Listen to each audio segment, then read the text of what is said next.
Bible గ్రంథంలో Caleb అన్నటువంటి ఓ భక్తుడు తన జీవితంలో ఉన్నటువంటి ఆత్మీయతను బట్టి దేవుని చేత గొప్పగా దీవించబడ్డాడు. కాబట్టి అతని జీవితంలో ఒక 5 విషయాలు మనం చూసుకున్నట్టయితే అది మన ఆత్మీయ జీవితానికి బలం కలుగు చేస్తాయి. మొట్టమొదటి విషయం 13వ అధ్యాయంలో అక్కడ సంఘటన ఏంటంటే, మోషే వారు స్వాధీనపరుచుకుని పోయేటువంటి దేశాన్ని వేగు చూడడానికి 12 మందిని పంపించాడు.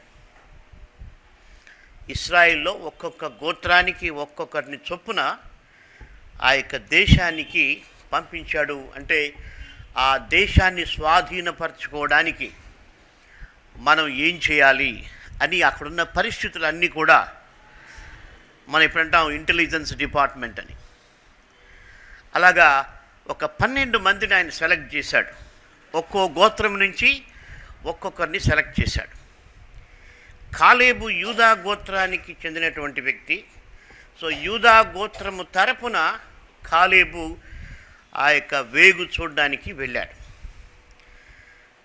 అయితే కాలేబులో ఉన్నటువంటి మొట్టమొదటి ఆత్మీయ లక్షణం మనం తెలుసుకోవాల్సింది ఏంటంటే, కాలేబు ఆత్మీయ దృష్టితో తన ముందున్నటువంటి విషయాల్ని చూస్తూ ఉన్నాడు. అంటే మానవ స్వభావముతో కాకుండా, మానవ శక్తితో కాకుండా, మనస్సుతో కాకుండా ఆత్మ సంబంధమైన దృష్టితో ఆయన సమస్యలను చూశాడు. ఈ 12 మందిలో 10 మంది వాళ్ళు ఏం చెప్పారంటే, ఆ స్థలాన్ని మనం స్వాధీనం చేసుకోలేము, అది చాలా కష్టము, మనకు అసాధ్యము అని వాళ్ళు చెప్పారు. అయితే కాలేబ్ అన్నాడు, మనం చూసినట్టయితే సంఖ్యాకాండం 13వ అధ్యాయం 30వ వచనం, కాలేబు మోషే ఎదుట జనులను నిమ్మలపరిచి, మనము నిశ్చయముగా వెళ్ళుదము, దాన్ని స్వాధీనపరచుకుందాము, దాన్ని జయించుటకు మన శక్తి చాలుననేను. అంటే వారు దేవుని యందు నమ్మిక ఉంచారు కాబట్టి కాలేబు సమస్యలను చూసినప్పుడు ఇది దేవుని ద్వారా ఇది సాధ్యం అని అనుకుంటూ వస్తున్నాడు. 40 రోజులు వేగు చూశారు వాళ్ళు.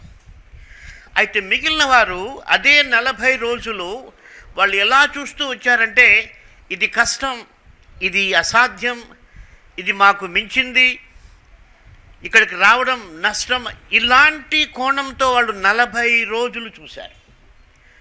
గమనించండి, మనం ఏదైతే ఆలోచన చేస్తామో, దేన్ని గురించి అయితే మన మనస్సులో మనము ఆలోచిస్తూ ఉంటామో, మనిషి చివరికి ఆ మాటలు బయటికి మాట్లాడతాడు. కాబట్టి ఈ 40 రోజులు ఆ 10 మంది వాళ్ళు చూసిన కోణం మనసులోనే ఆలోచన చేశారు. ఓహో, వీరు మనకంటే బలవంతులు, ఈ రాజ్యం కష్టం అని అనుకుంటూ వచ్చారు. అందుకని వారు ఒక తీర్మానానికి వచ్చారు, ఇది మనకు కష్టమని. అయితే కాలేబు 40 రోజులు కూడా ప్రతి సంఘటనను, అంటే వాళ్ళు చాలా విషయాలు చూడడానికి వెళ్ళారు. అది మీరు 13వ అధ్యాయం చూస్తే అర్థమవుతుంది. మరి వాళ్ళకు ఆజ్ఞాపించడం ఏంటంటే, ఆ దేశం పరిస్థితిని, ఆ దేశం యొక్క భూసారాన్ని, మనుషుల యొక్క అలవాట్లను అన్నీ చూసిరమ్మన్నారు. సో ఇక్కడ కాలేబు ఆత్మీయ దృష్టితో చూస్తూ ఉన్నాడు. మనం ఏం నేర్చుకోవాలంటే, మనకున్న సమస్యలని మన మనస్సుతోనే ఆలోచన చేస్తూ ఉంటే మనం ఓడిపోతాం. భయం వస్తుంది, బాధ వస్తుంది. అయితే మనకి ఎన్ని బలహీనతలు ఉన్నా కూడా మనం ఆత్మీయంగా ఒకటి నమ్మాలి, ఏంటంటే దేవుడు మనల్ని వీటి నుంచి విడిపిస్తాడు. హల్లెలూయా. అవునమే, మనకున్న బలహీనత మనకంటే శక్తివంతమైందే. వాళ్ళు చెప్పింది ఒక రకంగా వాస్తవమే, ఆ 10 మంది చెప్పింది అబద్ధం కాదు, వాస్తవమే. అంటే శారీర రీతిగా వాళ్ళు ఆలోచిస్తున్నారు, ఆ సమస్యను సమస్యగానే చూస్తున్నారు. అయితే కాలేబు చూశాడు, వీళ్ళిద్దరికీ కనిపించింది ఒకే పరిస్థితే. ఇద్దరు చూసింది అదే దేశమే, ఇద్దరు చూసింది అవే వారే మనుషులే, ఇద్దరు చూసినటువంటి పరిస్థితులు అన్నీ కూడా అవే. కాకపోతే ఒకరి చూసిన దృష్టి వేరు, కాలేబు చూసిన దృష్టి వేరు. ఈయన ఆత్మీయంగా చూస్తున్నాడు. ఆయన చూసినప్పుడంతా అనుకుంటున్నాడు, దేవుడు మాకు వీటిపైన విజయం ఇస్తాడు. హల్లెలూయా. నిజమే, వీరు మాకంటే ఎత్తుగా ఉన్నారు, మాకంటే బలంగా ఉన్నారు, మాకంటే శక్తిమంతులు, కానీ దేవుని ద్వారా విజయమని ఆయన ఆత్మీయ దృష్టితో చూశాడు. కాబట్టి మనం మన కుటుంబంలో, మన వ్యక్తిగత జీవితంలో ఉన్న సమస్యలను చూసినప్పుడు వాటిని గురించి డిప్రెషన్లో మనం ఆలోచన చేస్తూ పోస్తే అక్కడే మనం ఓడిపోతాం. యాక్చువల్గా వీళ్ళు 10 మంది ఎక్కడో ఓడిపోయారు, అక్కడే ఓడిపోయారు. యుద్ధము జరగకముందే ఓడిపోయారు వాళ్ళు ఒక రకంగా. ఎందుకంటే వారి ఆలోచన విధానాన్ని బట్టి. కాబట్టి మనం ఒకటి నమ్మాలి, మనకున్న సమస్యలు మన శక్తికి మించినవైనప్పటికీ కూడా దేవుడు సహాయం చేస్తాడు అన్న ఆలోచన దృక్పథాన్ని మనం కలిగి ఉండాలి. అది కాలేబు జీవితంలో మనం చూస్తూ ఉన్నాం. రెండవ విషయం, ఆయన మాట్లాడుతూ సంఖ్యాకాండం 14వ అధ్యాయం 8వ వచనంలో ఆయన ఏమంటున్నాడంటే, ఆ సమస్యకు పరిష్కారం, యెహోవా మన యందు ఆనందించిన ఎడల ఆ దేశములో మనల్ని చేర్చి దానిని మనకిచ్చును. అది పాలు తేనెలు ప్రవహించు దేశం. ఆయన అంటున్నాడు, సమస్య పెద్దదే, దేవుడు మనకు విజయం ఇస్తాడు అని ఆత్మీయ దృష్టితో సమస్యను చూశాడు. ఇప్పుడు పరిష్కారం కూడా ఆయన చెప్తున్నాడు. ఆయన చెప్తున్న పరిష్కారం ఏమిటంటే, యెహోవా మన యందు ఆనందించిన ఎడల మనము ఆ దేశాన్ని జయిస్తాం. యెహోవా మన యందు ఆనందించిన ఎడల మనకు ఆ దేశం దక్కుతుంది. గమనించండి, కాలేబు యొక్క ఆ యొక్క స్టేట్మెంటు మనం బాగా అర్థం చేసుకుంటే ఆయన ఏం చెప్తున్నాడంటే, మనము దేవుని దృష్టికి ఇష్టంగా బ్రతికితే ఈ కష్టమైన దేశము మన చేతికి దక్కుతుంది. కాబట్టి మన సమస్యలకు పరిష్కారం ఒక్కటే ఏంటంటే, మనం దేవుని దృష్టికి ఇష్టముగా జీవించేటువంటి జీవన సరళిని మనం అలర్చుకోవాలి వాక్యపు వెలుగులో. అంతేకాని మనం వాటి గురించి ఆలోచించినా పోరాడినా ఏం ప్రయోజనం లేదు. దేవునికి ఇష్టకరంగా మనము బ్రతకాలని దేవుణ్ణి ప్రార్థన చేస్తే దేవుడు ఎంత కష్టమైన శోధనైనా, ఎంత కష్టమైన బాధ అయినా ఆయన విజయం ఇస్తాడు. కాబట్టి పరిష్కారం ఆయన చాలా అద్భుతమైన పరిష్కారం చెప్పాడు. కాబట్టి మన జీవితంలో మనకున్న కష్టాలు బాధలు అన్నీ పోవాలంటే మన ఆలోచన విధానం కూడా ఇలా ఉండాలి. ఏంటంటే, దేవుడు నన్ను బట్టి ఆనందించేటువంటి ఆత్మీయతలోనికి నేను ఎదగాలి. అప్పుడు అవన్నీ పోతాయంటున్నాడు కాలేబు. మీరు వీటి గురించి ఎంత దిగులు పడిన ఏం ప్రయోజనం లేదు. దేవుడు మన పట్ల ఆనందిస్తే, అంటే ఎప్పుడు ఆనందిస్తాడు? మనం ఆయన వాక్యం విని ఆ వాక్య ప్రకారం నడుచుకోవాలని ఆశించి ఆయన దగ్గర ప్రార్థన చేస్తే దేవుడు సంతోషిస్తాడు. తల్లిదండ్రులకున్న గొప్ప సంతోషం ఏమిటంటే, వారి పిల్లలు ఎప్పుడైతే వారి దగ్గరకు వచ్చి వారికి ఇష్టమైనవి కోరుకుంటారో ఆ తల్లిదండ్రుల ఇష్టం చాలా సంతోషపడతారు. ఎందుకంటే అది తండ్రి హృదయం. కాబట్టి ఈ పరిశుద్ధ గ్రంథంలో రాసిన ప్రకారము తన బిడ్డలు జీవించాలని దేవుడు కోరుతున్నాడు. అలా జీవించాలని కోరుకుంటే దేవుడు సంతోషిస్తాడు. దేవుడు ఎప్పుడైతే సంతోషిస్తాడో అప్పుడు నీ సమస్యలు పోతాయి, నీ బలహీనతలు పోతాయి, నువ్వు ఎక్కడ ఓడిపోతున్నావో అక్కడ విజయం పొందగలవు. నువ్వు ఎక్కడ కృంగిపోతున్నావో అక్కడ ధైర్యంగా బ్రతకగలవు.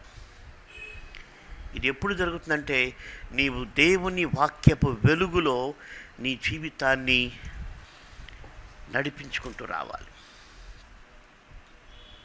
గమనించండి, ఒక గొప్ప పోరాటం. ఈరోజు ఉదయమే ఒక యవనస్తునితో నేను మాట్లాడాను. ఆ యవనస్తుడు ఏం చెప్తున్నాడంటే, సార్ నేను యేసుప్రభువుని నమ్ముకున్నాను, కానీ 1 నెల బాగుంటాను, 3 నెలలు పడిపోతాను, మళ్ళీ కొన్ని రోజులు బాగుంటాను, మళ్ళీ నేను లోకంలో పడిపోతున్నాను అని ఆయన యథార్థంగా చెప్పాడు. నేనేం చెప్పానంటే, అయితే ఆయన యథార్థంగా ఒక విషయం కూడా చెప్పాడు, నేను బైబిల్ చదవలేకపోతున్నాను సార్ అన్నట్టు. నేను చెప్పాను, నీ సమస్యకు పరిష్కారం నీ ప్రవర్తన. నీకు పరిష్కారం కావాలనుకుంటున్నావు, కానీ దేవుని వాక్యం చదవడం లేదు, దేవుని సహవాసానికి రావడం లేదు. గమనించండి, సమస్యకు పరిష్కారం ఏమిటంటే మనము దేవునికి సమీపంగా రావటం. కాబట్టి నా యవనస్తునికి చెప్పాను, నీ సమస్య గురించి, నీ బలహీనతల గురించి నువ్వు ఏమీ చింతించాల్సిన పని లేదు, కృంగిపోవాల్సిన పని లేదు. నువ్వు ఆత్మీయంగా ప్రతిరోజు ప్రార్థన, వాక్యం, సంఘ సహవాసం వీటిలోకి వస్తే నీకు ఆటోమేటిక్గా అవన్నీ పోతాయి. బైబిల్ ఏం చెప్తుందంటే,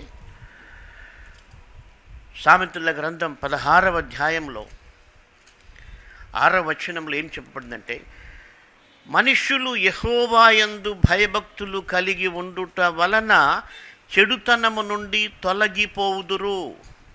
కాబట్టి నీకున్న చెడుతనం నుండి తొలగిపోవాలంటే, నీకున్న కష్టాలు నీ నుండి తొలగిపోవాలంటే నీవు దేవుని పట్ల భయభక్తులు కలిగి నీ ఆత్మీయతను పెంచుకోవాలి. సో అలాంటి పరిష్కారం అక్కడ కాలేబు వారికి చెప్పాడు. తర్వాత కాలేబు జీవితంలో మనం యెహోషువ గ్రంథం 14వ అధ్యాయం 10-11 వచనాలు చూసినట్టయితే ఆయన తన అనుభవం చెప్తున్నాడు. ఆయన ఏమంటున్నాడంటే, యెహోషువ గ్రంథం 14వ అధ్యాయం 10-11 వచనాలు, యెహోవా చెప్పినట్లు యెహోవా మోషేకు ఆ మాట సెలవిచ్చినప్పటి నుండి ఇశ్రాయేలు అరణ్యములో నడిచిన ఈ 45 ఏండ్లు ఆయన నన్ను సజీవునిగా కాపాడి ఉన్నాడు. ఇదిగో నేను ఇప్పుడు 85 ఏండ్ల వాడను. మోషే నన్ను పంపిన నాడు నాకెంత బలమో నేటి వరకు నాకంత బలము. యుద్ధము చేయుటకు కానీ వచ్చుచూ పోచుటకు కానీ నాకెప్పటికీ అంతే బలమున్నది. అద్భుతమైన సాక్ష్యం, చాలా ఆశ్చర్యం. ఆయన ఏమంటున్నాడంటే, 40 సంవత్సరాల వయసులో తనకెంత బలం ఉందో 85 ఏండ్లలో కూడా అంతే బలం ఉందంట. సైంటిఫిక్గా, సైన్స్ పరంగా ఇది వాళ్ళు ఒప్పుకోరు. ఎందుకంటే మనిషి ఎదుగుతున్న కొద్దీ, అంటే 40-50 దాటిన తర్వాత బలం తగ్గిపోతుంది, బలము ఉడికిపోతుంది, అంటే అన్నీ కూడా యాటిట్యూడ్ స్లో డౌన్ అయిపోతాయి. అయితే కాలేబు జీవితంలో ఉన్న అద్భుతమైన సాక్ష్యం ఏమిటంటే, ఆయన ఒకటి నమ్ముతున్నాడు. ఏంటంటే ఆయన నమ్మకం, దేవుడు నన్ను కాపాడుతున్నాడు. అంటే దేవుడే తనను కాపాడుతున్నాడు అన్నటువంటి నమ్మికతో ఆయన బ్రతుకుతూ ఉన్నాడు. కాబట్టి మన జీవితంలో మనం ఈరోజు బ్రతికున్నాం, భోంచేస్తున్నాం అంటే కూడా దేవుడు మనల్ని కాపాడుతున్నాడని మనం గ్రహించాలి. హల్లెలూయా. కాలేబు జీవితం అదే, దేవుడు నన్ను కాపాడుతున్నాడు, 45 ఏండ్లు కాపాడుతున్నాడు. ఎంత అద్భుతమైన విషయం. అదే లోకస్తులు ఏం చెప్తారంటే, నేను బాగా ఎక్సర్సైజ్ చేసినాను, మంచి ఫుడ్ తీసుకున్నాను, కాబట్టి నేను బలంగా ఉన్నానని చెప్తాడు. అయితే ఇక్కడ కాలేబు అంటున్నాడు, నాకు ఈ బలం ఉండడానికి కారణం ఏమిటంటే నన్ను కాపాడుతున్న దేవుడు. కాబట్టి అలాంటి గొప్ప దేవుడు నన్ను కాపాడుతున్నాడు. 40 ఏండ్లప్పుడు ఎంత ఉందో 85 ఏండ్లప్పుడు అంతే బలం. అప్పటికి కూడా ఆయనకి యుద్ధం చేసే ఆసక్తి ఉందంట. అప్పటికి కూడా ఆయన కష్టమైనటువంటి ప్రాబ్లమ్స్ను ఎదుర్కోవడానికి ఆయన ఇష్టపడుతున్నాడు. అసలు కాలేబు జీవితంలో ఉన్నటువంటి అతి శ్రేష్టమైన విషయం ఏంటంటే, ఆయన యుద్ధానికి పోయినప్పుడు చాలా కష్టమైన ప్రాంతం నాకు ఇమ్మండి, నేను హ్యాండిల్ చేస్తాననేవాడు. అంటే దేవుని ద్వారా హ్యాండిల్ చేయగలనని ఆయనకు నమ్మకం. అందుకని కొండ ప్రాంతాలు ఆయన కోరుకుంటాడు. యుద్ధంకి వెళ్ళేటప్పుడు ఆయన కష్టమైన కోరుకుంటాడు. కాబట్టి మన జీవితంలో మనం దేవునితో కాలేబు వల్లే ఉన్నప్పుడు మనం ఎలాంటి కష్టానికి భయపడాల్సిన పని లేదు. లేకపోతే ఆయన మనకు శక్తి ఇస్తాడన్నటువంటి నమ్మకం మనకు ఉన్నప్పుడు మనకేమవుతుందంటే ధైర్యం వస్తుంది. నేను అనుకుంటున్నాను, ఒకవేళ ఫిజికల్గా అందరికీ కాలేబుకున్నటువంటి శక్తి లేకపోవచ్చు, అయితే ఒకటి మనలో ఉండాలి. ఏంటంటే 40 అంటే మనం యేసు ప్రభువును నమ్మినప్పుడు మనకు దేవుని పట్ల ఎంత ఆసక్తి ఉందో అంతే ఆసక్తి ఎంత వయసు వచ్చినా చివరి దాకా మనలో ఉండాలన్నది దేవుని యొక్క చిత్తం. హల్లెలూయా. నేను ధైర్యంగా చెప్పగలను. ఈ ఉదయం కూడా నేను పరిశీలించుకున్నాను. నేను యేసు ప్రభువుని 1980లో నమ్మాను. ఆ ఉత్సాహంతో నేను కనిపించిన వాళ్ళకి కరపత్రాలు పంచి సువార్త చెప్పి, సువార్త ఎట్లా చేయాలి, ఎలాగ మనుషుల్ని సువార్తతో మాట్లాడాలి అన్న ఆశ నేను ప్రభువుని నమ్మిన రోజున ఎట్లా ఉందో, ఈ రోజు కూడా మన థాయిలాండ్ పోయినప్పుడు కూడా అదే ఆశతో కరపత్రాలు పంచాను, అదే ఆశతో సువార్త స్టిక్కర్లు రైల్వే స్టేషన్ ఆ యొక్క ప్రాంతాల్లో అతికించాను. అందుని బట్టి నేను దేవునికి స్తోత్రం చెప్తున్నాను. దేవుడు మనందరి పట్ల ఏం కోరుతున్నాడంటే, నీవు ప్రభువును నమ్మిన కొత్త రోజుల్లో ఎలాగ నువ్వు ప్రభు కొరకు ఆశించావో, ఎలాగూ పరిగెత్తినావో, ఎలాగూ బైబిల్ చదివినావో, ఎలాగూ ప్రార్థన చేసినావో, ఎలాగూ సంఘ సహవాసంలో పాలు పొందినావో, అదే ఇది ఈరోజు కూడా నువ్వు కలిగి ఉండాలి. కాలేబు జీవితంలో ఆ యొక్క స్టాండర్డ్ మనం చూస్తూ ఉన్నాం. ఆ ఆశ, ఆ యొక్క శక్తి. కాబట్టి మన ఆత్మీయ బలము దేనిపైన ఆధారపడిందంటే, దేవుని పట్ల మనకున్న ఆసక్తిని బట్టి మన ఆత్మీయ బలం ఆధారపడి ఉంటుంది. మన ఇష్టానుసారంగా తిరుగుతూ ఇష్టానుసారంగా మాట్లాడుతూ ఉంటే మనం ఆత్మీయంగా బలంగా ఉండలేము. 5వ విషయం, కాలేబు జీవితంలో ఈయన ఎప్పుడు కూడా మనుషుల అభిప్రాయానికి విలువ ఇవ్వలేదు. దేవుని యొక్క మాటకు ఆయన విలువిచ్చాడు. గమనించండి, వాళ్ళు 12 మంది పోయినారు, వాళ్ళు 10 మంది కంప్లీట్గా నెగిటివ్గా మాట్లాడుతున్నారు. ఇది అసాధ్యం, ఇది కష్టం, ఇది నష్టం, ఇది వేస్ట్ అంటున్నారు. ఈ లోకంలో ఒక ఆత్మీయమైనటువంటి వ్యక్తి పడిపోయే ప్రమాదం ఎక్కడ ఉందంటే, చాలా విషయాలు ఉన్నాయి, కానీ ఒకానొక ఏరియా ఏమిటంటే 10 మంది పదే పదే ఒక విషయం చెప్తే దాన్ని విన్నప్పుడు ఆత్మీయమైన వాడు కూడా మనసు మార్చుకొని వాళ్ళతో రాజీ పడిపోయే ప్రమాదం ఉంది. అయితే ఇక్కడ కాలేబు జీవితం మనం చూస్తే, తనతో పాటు ఉన్నటువంటి 10 మంది వ్యక్తులు ఏం మాట్లాడినా, ఏం ఆలోచించినా, ఒకసారి మనం ఊహించుకుందాం, వాళ్ళందరూ ఒక టీమ్గా వెళ్ళారు. ఖచ్చితంగా వాళ్ళు మాట్లాడుకొని ఉంటారు. 10 స్వరాలు ఎప్పుడు వినిపిస్తున్నాయి, ఇది కష్టం, నష్టం, ఇది కాదు, ఇది అసాధ్యం, ఇంకా మన జీవితాలు అయిపోయినాయి. వాళ్ళు చెప్పిన స్టేట్మెంట్ ఎంతగా చెప్పారంటే, వాళ్ళు చెప్పిన మాటలు విన్నప్పుడు ఇశ్రాయేలీలు ఎలుగెత్తి ఏడ్చారంట. అంత భయంకరంగా చెప్పారు వాళ్ళు. చాలా ఆశ్చర్యం అనిపించింది. ఒక్క స్టేట్మెంటు విన్న వారికి ఏడుపు వచ్చేట్టుగా చెప్పారంట. అప్పుడు వాళ్ళు అన్నారు, మనం తిరిగి ఐగుప్తుకి వెళ్ళిపోదామని. అంటే నువ్వు దేన్నైతే వింటావో అది నీ పైన ప్రభావం చూపిస్తుంది. నువ్వు ఎక్కువ లోక సంబంధమైన వార్తలు, లోక సంబంధమైన విషయాలకు అలవాటు పడిపోతావో అవి నీ పైన ప్రభావం చూపిస్తాయి.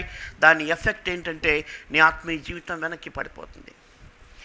అయితే నేను అనుకుంటున్నాను, కాలేబు తనతో ఉన్న 10 మంది ఎన్నిసార్లు కృంగిపోయే మాటలు చెప్పినా అంతకంటే ఎక్కువ సార్లు దేవుని మాటను ఆయన జ్ఞాపకం చేసుకున్నాడు. హల్లెలూయా. అందుకే ఆయన ధైర్యంగా ఉన్నాడు. కాబట్టి ఈ లోకం ఎప్పుడు కూడా అదే స్వరం, ఈ లోకం ఎప్పుడు కూడా ఆత్మీయతను గుర్తించదు. అది ఎప్పుడు కూడా దాని స్వరం అంతే, అది డిప్రెషనే. వాళ్ళు కేకలు వేశారంట బాధ తట్టుకోలేక మాటలు విని. అంతే లోకం తీరు. అయితే మనం దేవుని వాక్యాన్ని జ్ఞాపకం చేసుకుంటూ మనం బలం పొందాలి. కాబట్టి నేను అనుకుంటున్నాను, కాలేబు దేవుని మాట జ్ఞాపకం చేసుకుంటున్నాడు. దేవుడు వాగ్దానం చేశాడు, మోషేకు వాగ్దానం చేశాడు, అబ్రహాంతో వాగ్దానం చేశాడు. ఏమనంటే, నేను మిమ్మును పాలు తేనెలు ప్రవహించేటువంటి ఆ యొక్క ప్రదేశానికి తీసుకెళ్తాను. హల్లెలూయా. కాలేబు యొక్క నమ్మకం అది. దేవుడు చెప్పాడు, ఆయన చేస్తాడు. ఈ మధ్యలో ఎన్ని పరిస్థితులు వచ్చినా, ఈ మధ్యలో ఎన్ని భయాలు వచ్చినా దేవుడు ఆయన మాట నెరవేర్చగలడు. అందుకొరకే కాలేబు 10 మంది డిప్రెషన్లో మాట్లాడినా కూడా ఆయన ధైర్యంగా ఉన్నాడు. ఆయనకు దేవుని వాక్యం ఆయన జ్ఞాపకం చేసుకున్నాడు. అందుకే దేవుడు మనకు సహాయం చేస్తాడు. మనం చేయాల్సింది ఏమిటంటే, ఆయనకి ఇష్టకరంగా మనం బ్రతకాలి. కాబట్టి మనం దేవుని వాక్యం వినాలి, ధ్యానించాలి, ఆ వాక్యాన్ని హృదయంలో పెట్టుకోవాలి.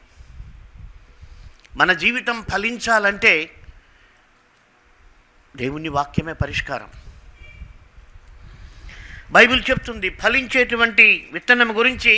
లూకాసు వార్త 8వ అధ్యాయం 15వ వచనంలో, మంచి నేల నుండి విత్తనమును పోలిన వారెవరనగా, యోగ్యమైన మనస్సుతో వాక్యము విని దానిని అవలంబించి ఓపికతో ఫలించువారు. దేవుడు మాట్లాడినప్పుడు అందరూ విన్నారు. అయితే ఎవరైతే యోగ్యమైన మంచి మనస్సుతో వింటారో వారికి ఆ యొక్క ఫలం వస్తుంది. చివరిగా కాలేబు జీవితంలో బైబిల్ చెప్తుంది, యెహోషువ గ్రంథం 14వ అధ్యాయం 13వ వచనంలో, యెఫున్నె కుమారుడైన కాలేబు ఇశ్రాయేలు దేవుడైన యెహోవాను నిండు మనస్సుతో అనుసరించువాడు గనుక యెహోషువ అతన్ని దీవించి అతనికి హెబ్రోనును స్వాస్థ్యముగా ఇచ్చెను.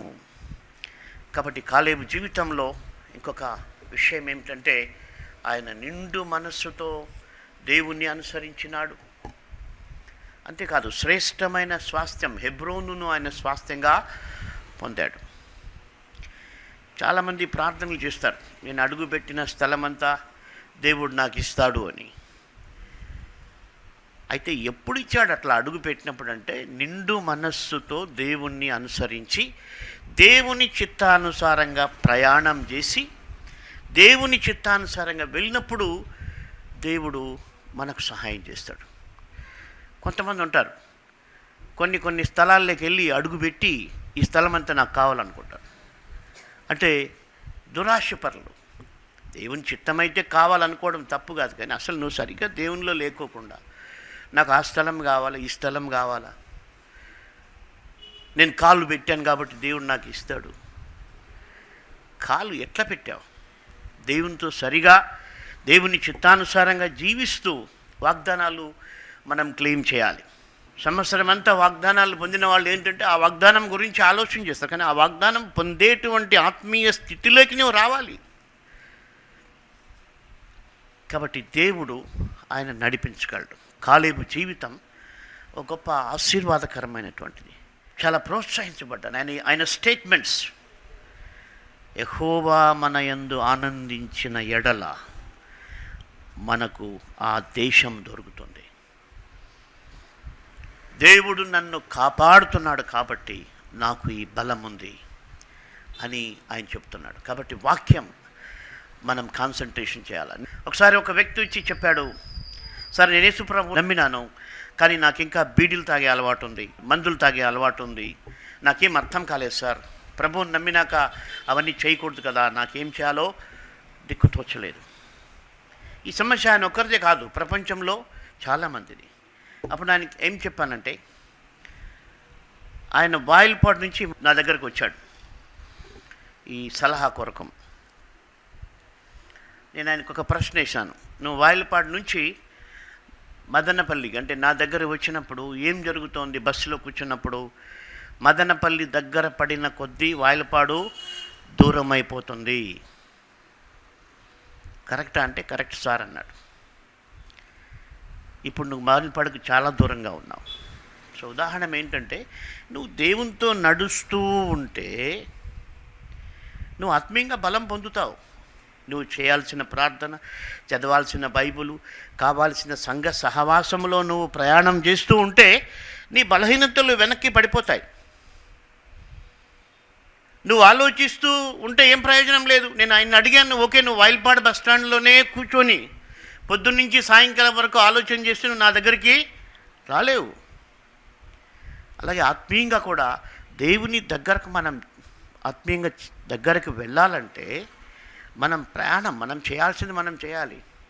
అందుకనే సైతాను విశ్వాసులు బైబిల్ చదవడానికి అడ్డుకుంటాడు, ప్రార్థన చేయడానికి అడ్డుకుంటాడు, సంఘానికి రావడానికి మనుషుల్ని ఇబ్బంది పెడతాడు. సంఘంలో ఎందుకు మనుషుల సంఖ్య తగ్గిపోతుందంటే సైతాను వాళ్ళని రానివ్వడు, ఎందుకంటే వస్తే వాళ్ళు బాగుపడతారు, అది వాడి బాధ. అందుకొరకే కొంతమంది కొంచెం తలనొప్పి వస్తే కూడా సంఘంకి పోకుండా నీకు బాలేదులే అని ఒక ఎక్స్క్యూజ్ వస్తుంది. కానీ ఒక విషయం తెలిసిన, నీకు ఇష్టమన్నా లేకపోయినా నీకు ఆరోగ్యం పాడైపోతే నేను ఎత్తకపోయి హాస్పిటల్లో వేస్తారు. అంటే హాస్పిటల్కి పోవడానికి నీకు మనసు ఉంది, కానీ దేవుని మందిరానికి రావడానికి మనసు లేదు. కాబట్టి మనం చేయాల్సినవి, దేవుడు మనకిచ్చిన ఆజ్ఞలు, వాక్యం మనం పాటిస్తే మిగిలిన ఆటోమేటిక్గా సెటరేట్ అవుతాయి. ఆయన మనకు సహాయం చేస్తాడు. అది కాలేబు జీవితం. అంతేకాదు, అదే బలం, అదే ఆత్మీయత మనకు కూడా దేవుడు ఇవ్వగలడు. ప్రార్థించుకుందాం. దయగల ప్రభువా, మిమ్మల్ని స్తుతిస్తూ ఉన్నాం. అవును తండ్రి, కాలేబు జీవితంలో మేము 5 విషయాలు చూసాం నాయన. ఆయన జీవితంలో తనకున్నటువంటి నిర్ణయాలు మా జీవితంలో కూడా మేము కలిగి ఉండడానికి సహాయం చేయండి. ఆత్మీయ దృష్టితో మేము మా ముందున్నటువంటి సమస్యలను చూడడానికి సహాయం చేయండి. మేము మీకు ఇష్టకరంగా జీవించినప్పుడు ఆ సమస్యలు పరిష్కారం అవుతాయన్నటువంటి కాలేబు మాటలను మేము జ్ఞాపకం చేసుకోవడానికి సహాయం చేయండి. మా తండ్రి, ఆయన తన జీవితంలో ఉన్న బలానికి కారణం దేవుని శక్తి అని ఆయన నమ్మాడు. అంతేకాదు, మనుషులు, తన చుట్టూ ఉన్న మనుషులు ఎంతగా నిరుత్సాహంగా ఉన్నప్పటికీ ఆయన మీ మాటను నమ్ముకున్నాడు. ప్రభు, అందుకొరకై మీకు స్తోత్రాలు చెల్లిస్తూ ఉన్నాం. అలాగే మా తండ్రి, ఆయన నిండు మనస్సుతో మిమ్మల్ని వెంబడించినట్టుగా, నిండైన ఆశీర్వాదం పొందినట్టుగా మేము చూస్తూ ఉన్నాం. మేము కూడా నిండు మనస్సుతో మిమ్మల్ని వెంబడించడానికి సహాయం చేయండి. సమస్త ఘనతాస్తుతులు మీకు చెల్లిస్తాం. అవును తండ్రి, మీరు మమ్మల్ని నిలబెట్టగలరు, మా బలహీనతల నుండి మమ్మల్ని విడిపించగలరు, మా సమస్యలకు మీరు పరిష్కారం చేయగలరు. మా మట్టుకు మేము మీ యందు భయభక్తులు కలిగి మిమ్మల్ని సేవించుటకు సహాయం చేయమని యేసు నామమున ప్రార్థిస్తున్నాము తండ్రి, ఆమేన్. పాస్టర్ గాలి గంగరాజు గారు రచించిన పుస్తకములు: దేవుని వాక్యముల కంఠాపాఠము, కంప్యూటర్ చెడు చిత్రముల నుండి విడుదల, మరణ భయం నుండి విడుదల, ఆత్మహత్యలకు అంతం ఉన్నదా, 50 ఆత్మీయ సందేశములు, శతకవితలు. మరియు బ్రదర్ జి. డేవిడ్ కర్ణాకర్ గారు రచించిన పుస్తకములు: 300 అనుదిన ప్రార్థనలు, 300 అనుదిన స్తుతియాగములు, బైబిల్లోని జంతువులు మరియు పక్షులు. మరియు ఈ పుస్తకములు ఇంగ్లీష్ భాషలో కూడా లభించును. మా address: the Bible foundation, 6-8-767 SJ Nagar, Tirupati 517507. Our phone number 9440046393. Our email thebiblefoundation@gmail.com. Our website www.thebiblefoundation.com.